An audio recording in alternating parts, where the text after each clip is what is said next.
সকলোকে স্বাগতম আমাৰ প্ৰিঅপটিক্স এডুকেশ্যনলৈ। আজি আমি জানিম যে অনুঘটক কি হয়। সহজ ভাষাত ক'বলৈ গ'লে অনুঘটক হৈছে এনেবোৰ পদাৰ্থ যিয়ে নিজৰ গুণৰ পৰিৱৰ্তন নোহোৱাকৈ ৰাসায়নিক বিক্ৰিয়াৰ গতি বৃদ্ধি কৰে বা হ্ৰাস কৰে। কিছুমান অনুঘটকৰ উদাহৰণ হৈছে যেনে নিকেল, পেলাডিয়াম আদি।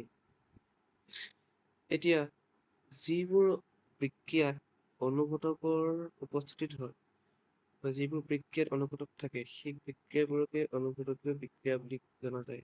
এতিয়া কোনোবা এটা ৰাসায়নিক বিক্ৰিয়া হওঁতে যদি 10 ছেকেণ্ড সময় লাগে, আমি তাত অনুঘটক দিয়াৰ ফলত সেই বিক্ৰিয়াটো 5 ছেকেণ্ডত হৈ যাব। সেই বিক্ৰিয়াবোৰকে অনুঘটকীয় বিক্ৰিয়া বুলি। কিন্তু গুৰুত্বপূৰ্ণ কথা যে সেই বিক্ৰিয়াটো অনুঘটকৰ উপস্থিতিতে হৈছে, কিন্তু অনুঘটকৰ তাৰ কোনো গুণৰ পৰিৱৰ্তন নহয় সেই বিক্ৰিয়াটোত। মানে অনুঘটকটো যি গুণতে আছে তাৰ সেই গুণে থাকিব, তাৰ কোনো গুণৰ পৰিৱৰ্তন নহয়।